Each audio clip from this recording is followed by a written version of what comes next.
Hello दोस्तों, learning direction में खुश आमदीद। आज की इस वीडियो में हम बात करेंगे एक्सीडेंट इन्वेस्टिगेशन के बारे में। दोस्तों, जब भी आप किसी कंपनी में एज अ सेफ्टी ऑफिसर हो या HSC ऑफिसर हो तो साइट पर जो होने वाले एक्सीडेंट होता है वो आपने इन्वेस्टिगेट करना होता है। तो ये जो एक्सीडेंट इन्वेस्टिगेशन है ये आपको पता होना चाहिए। तो आज की इस वीडियो में हम यही जानने वाले हैं कि एक्सीडेंट जो है उसका इन्वेस्टिगेशन कैसे किया जाता है। तो चलिए स्टार्ट करते हैं अपने वीडियो को।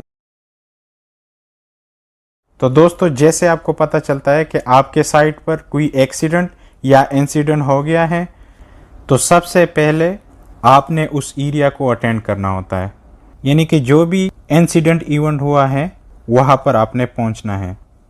तो जैसा आपने उस एरिया को अटेंड किया तो फिर आपने वहाँ पर बैरिकेड करना है, क्योंकि जो भी एविडेंस है वो आप प्रिजर्व कर सकें। तो फिर उसके बाद आपने डिटेल्स लेनी है कि किसका एक्सीडेंट हुआ है या फिर इंसिडेंट हुआ है, क्यों हुआ है, कब हुआ है, कैसे हुआ है, कहाँ पर हुआ है। तो ये सारी जो डिटेल्स है ये आपने लेनी है, यानी कि जो रूट काज एनालिसिस है 5 स्टेप्स वो आपने फाइंड आउट करना है। फिर उसके बाद जो भी इमरजेंसी एक्शन ली गई है विद रिस्पेक्ट ऑफ टाइम वो नोट डाउन करना है, यानी कि कौन सा टाइम में कौन सी इमरजेंसी एक्शन ली गई है वो आपको नोट डाउन करना है। फिर उसके बाद आपको जो भी एक्सीडेंट हुआ है तो उसका आपने सीक्वेंस जो है वो क्रिएट करना है, यानी कि उसको आपने सीक्वेंस वाइज जो है नोट डाउन करना है। जैसे कि एक्सीडेंट जो है वो कितना बजे हुआ, फिर फर्स्ट एडर जो है वो कितना बजे वहाँ पर पहुँचा, मैनेजमेंट को जो है कितना बजे कॉल किया, फिर रेस्क्यू जो टीम है वो कितनी बजे आई, एम्बुलेंस जो है वो कितनी बजे आई, उस पर्सन्स को जो है कितने टाइम में रेस्क्यू किया। तो ये जो सारा एविडेंस है ये आपने सीक्वेंस वाइज जो है करना है। के बाद 4P का जो प्रोसेस है आपने फॉलो करना है। लेकिन 4P का जो प्रोसेस है ये क्या है आइए जानते हैं।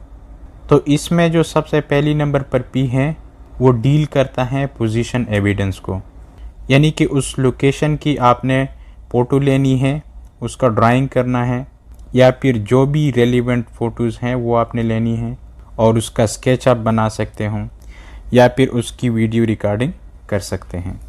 तो ये जो है ये पोजीशन एविडेंस में आता है। फिर उसके बाद सेकंड P जो आता है वो है पीपल एविडेंस।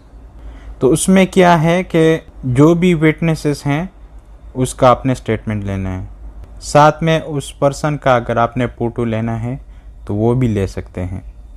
फिर उसके बाद आता है थर्ड P, वो है पार्ट एविडेंस।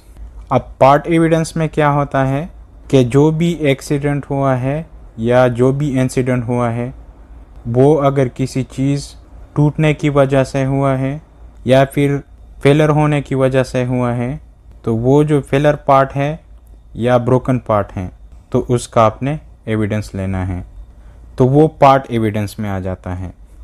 तो फिर उसके बाद जो है 4P वो पेपर एविडेंस में आता है। तो इसमें ये है कि विटनेस का जो स्टेटमेंट है उसमें उसकी साइन होनी चाहिए। फिर उसके बाद वो जो एक्सीडेंट है अगर वो क्रेन के ज़रिए हुआ है तो क्रेन के रेलिवेंट जो भी डॉक्यूमेंट्स हैं, जैसा कि उसका जो TPI रिपोर्ट है, इंस्पेक्शन रिपोर्ट, तो वो वहाँ पर होना चाहिए। फिर उसके बाद है कि जो पर्सन का एक्सीडेंट हुआ है तो उसका मेडिकल सर्टिफिकेट जो है वो होना चाहिए, उसका पोस्टमार्टम रिपोर्ट होना चाहिए, विक्टिम्स का जो है ट्रेनिंग रिकॉर्ड हो, ऑपरेटर का लाइसेंस हो, या फिर उसके बाद जो भी इक्विपमेंट्स हो या मशीनरी हो उसका टेस्ट रिपोर्ट, कैलिब्रेशन रिपोर्ट, तो वो भी जो है आपने चेक करना होता है। फिर उसके बाद है वैलिड परमिट जो है वो भी आपने चेक करना होता है। तो ये जो सारे एविडेंस हैं ये पेपर एविडेंस में आता है।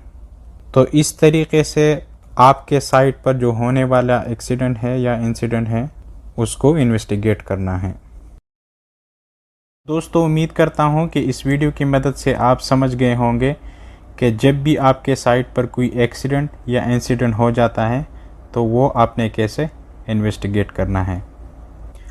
अभी तक अगर आपने हमारी चैनल को सब्सक्राइब नहीं किया है तो चैनल को सब्सक्राइब करें और वीडियो को दोस्तों के साथ शेयर करें। शुक्रिया।